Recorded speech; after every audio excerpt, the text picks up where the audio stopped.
যে 5 ওয়াক্ত নামাজ পড়ে সে বুকে হাত দিয়া বলতে পারে 24 ঘন্টার গুনাহ মাফ। কেন হাদিস তো সত্য না মিথ্যা? হ্যাঁ, এখন হুজুররা কইব সগীরা গুনাহ মাফ হয়ে যায়,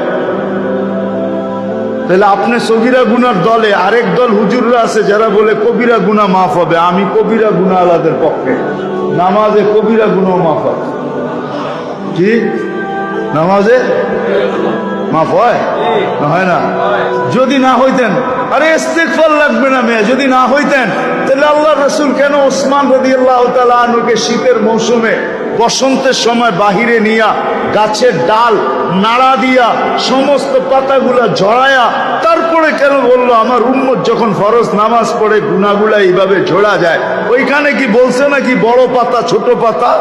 ওইখানে তো পাতা একটাও ছিল না, ঠিক না? আল্লাহর রাসূল বুঝেইছে কোনো গুনাহই থাকবে না। নামাজ নিজেই ইস্তেগফার।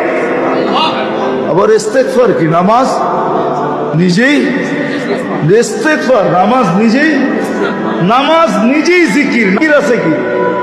হ্যাঁ, নামাজের চেয়ে বড়? হ্যাঁ, আকিমিস সালাতা লিযিকরি, নামাজের চেয়ে বড় জিকির আবার কি? নামাজ নিজেই ইস্তেগফার, নামাজ নিজেই, নামাজ নিজেই সোয়াশের অ্যাকশন না খালি। আপনি নামাজ চিনেন? হ্যাঁ, যদি সোয়াশের না হইতো আল্লাহ রসুল কেন বলতো ইদা সালুহা সালুহা সাইরুল আমাল? নামাজ ওকে, তোমার পরিপূর্ণ জীবনটা ওকে, সর্বলাইন ওকে, সর্বদিক ওকে। তাহলে নামাজের ভিতরে যদি ইস্তেগফার না থাকতো তাহলে এটা কি করে হতো? সমস্ত বন্দেগীকে গ্রহণযোগ্যতা পাওয়ার জন্য নামাজকে গ্রহণযোগ্যতামূলক বানাইতে হবে। নামাজ ওকে, সব ওকে।